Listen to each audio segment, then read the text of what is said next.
ನೀವು ಈಗಾಗಲೇ ಸೋಷಿಯಲ್ ಮೀಡಿಯಾದಲ್ಲಿ ಬಹಳಷ್ಟು ಸಾರಿ ಈ ರೀಲ್ಸ್ ಅನ್ನು ನೋಡಿರ್ತೀರಾ. ನಮ್ಮ ಕನ್ನಡಕ್ಕೆ ಆದಂತಹ ಅವಮಾನ ಅಂದ್ರೆ ಒಬ್ಬ ನಟ ಯಾವ ರೀತಿಯಾಗಿ ನಮ್ಮ ಕನ್ನಡತನವನ್ನ ನಮ್ಮ ಕನ್ನಡಾಭಿಮಾನಿಗಳಿಗೆ ಕನ್ನಡಿಗರಿಗೆ ಯಾವ ರೀತಿಯಾಗಿ ಮಾತಾಡ್ತಿದ್ದಾರೆ ಅಂತ. ಕಮಲ್ ಹಾಸನ್ ಅಂತ ಹೇಳಿಕೆ ಏನೈತಲ್ಲ, ಇದ್ರ ಮೇಲೆ ಬಹಳಷ್ಟು ಸೆಲೆಬ್ರಿಟಿಗಳ ಕನ್ನಡ ಪರವಾಗಿ ಮಾತಾಡ್ತಿದ್ದಾರೆ. ಇದೆಲ್ಲ ತಪ್ಪು, ಹಿಂಗ್ ಮಾತಾಡಬಾರ್ದು ಅಂತ ಹೇಳಿ. ಸೊ ಈ ಒಂದು ವಿವಾದ ಆಗ್ಬೇಕಾದ್ರ ಅಲ್ಲಿ ನಮ್ಮ ಹ್ಯಾಟ್ರಿಕ್ ಹೀರೋ ಶಿವಣ್ಣ ಅವರಿದ್ರು. ಕನ್ನಡಿಗರು ಇದಕ್ಕೆ ಸಿಟ್ಟಾಗ ಮೇನ್ ಕಾರಣ ಅಂದ್ರ ನಮ್ಮ ಆ ಒಂದು ಇವೆಂಟ್ ಅಲ್ಲಿ ಕಮಲ್ ಹಾಸನ್ ಅವರು ಕನ್ನಡ ಬಂದಿದ್ದೆ ತೆಲುಗಿಗೆ ಫಸ್ಟ್ ಅದರಿಂದ ಕಲಿಬೇಕಾಗಿದೆ.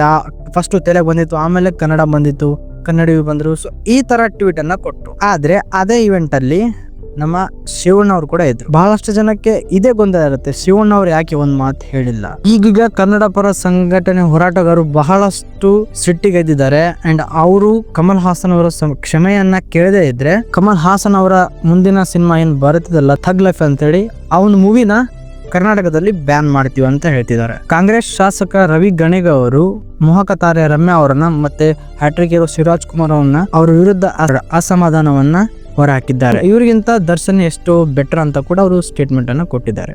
ಮತ್ತೆ ಶಾಸಕ ರವಿ ಗಣಿಗ ಅವರು ಹೇಳ್ತಾರೆ, ಕಮಲ್ ಹಾಸನ್ ತಮಿಳಿನಲ್ಲಿ ತೇವರೆ ಅಂದ್ರೆ ಕಮಲ ಅಂತ ಬರುತ್ತೆ, ಹಂಗಂದ್ರೆ ತೇವರ ಹಾಸನ ಇಟ್ಕೊಳ್ಬಿಟ್ಟು ಕಮಲ ಹಾಸನ ಅಂತ ಕನ್ನಡದ ಲಿಪಿಯಲ್ಲಿ ಯಾಕೆ ಹೆಸರನ್ನ ಇಟ್ಕೊಂಡಿದೀಯಾ, ಮತ್ತೆ ಅದು ದುರಂಕಾರದಿಂದ ಮಾತಾಡಿರೋ ಮಾತುಗಳೇ ಅಂತ ಹೇಳ್ತಾರೆ. ಮತ್ತೆ ಬಹಳಷ್ಟು ಜನ ಕಮಲ್ ಹಾಸನ್ ಮತ್ತೆ ನಮ್ಮ ಶಿವರಾಜ್ ಕುಮಾರ್ ಸರ್ ಅವರು ಫ್ರೆಂಡ್ಶಿಪ್ ಅಂತ ಹೇಳ್ತಾರೆ. ಆದರೆ ಅದಕ್ಕೂ ಕೂಡ ಪ್ರೇಕ್ಷಕರು ಮತ್ತೆ ಬಹಳಷ್ಟು ಕನ್ನಡ ಸಂಘಟನೆ ಹೋರಾಟಗಾರರು ಕೂಡ ಹೇಳ್ತಾರೆ, ಫ್ರೆಂಡ್ಶಿಪ್ ಇದ್ರೆ ಮನೆಯಲ್ಲಿ ಕರ್ಕೊಂಡು ಹೋಗಿ ಅಲ್ಲಿ ಊಟೋಪಚಾರ ನೋಡ್ಕೋಬೇಕು. ಅದನ್ನ ಬಿಟ್ಟು ಈ ತರ ಬಾಯಿ ಬಂದಂಗೆ ಹೇಳಿದಾಗ ಅದನ್ನ ಕೇಳ್ಕೊಂಡು ಸುಮ್ಮನೆ ಇರಬಾರ್ದು ಅಂತ ಹೇಳ್ತಾರೆ.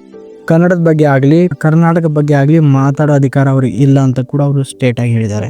ರಮ್ಯಾ ಅವ್ರ ಬಗ್ಗೆ ಮತ್ತೆ ಶಿವಣ್ಣ ಅವ್ರ ಬಗ್ಗೆ ಬಹಳಷ್ಟು ಅಸಮಾಧಾನ ವ್ಯಕ್ತಪಡಿಸಿದ್ದಾರೆ. ಕರ್ನಾಟಕದಿಂದ ಬೆಳೆದು ಕರ್ನಾಟಕದಲ್ಲಿ ಇದ್ದು ಕನ್ನಡವನ್ನ ಪ್ರೆಸೆಂಟ್ ಮಾಡ್ತಿರೋರು ಕನ್ನಡ ಬಗ್ಗೆ ಯಾರಾದ್ರು ಅವಹೇಳನ ಮಾಡ್ತಿರ್ಬೇಕಾದ್ರೆ ಅವರು ಸುಮ್ಮನೆ ಇದ್ರು.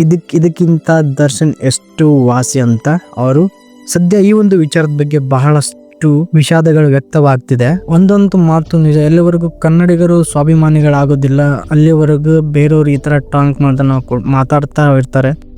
ಇದಕ್ಕೆ ಪ್ರತಿ ಉತ್ತರ ಎಂಡ್ ಆಫ್ ಕೊಡದೇ ಇದ್ರೆ ಇದು ಹಾಗೆ ಕಂಟಿನ್ಯೂ ಆಗುತ್ತೆ.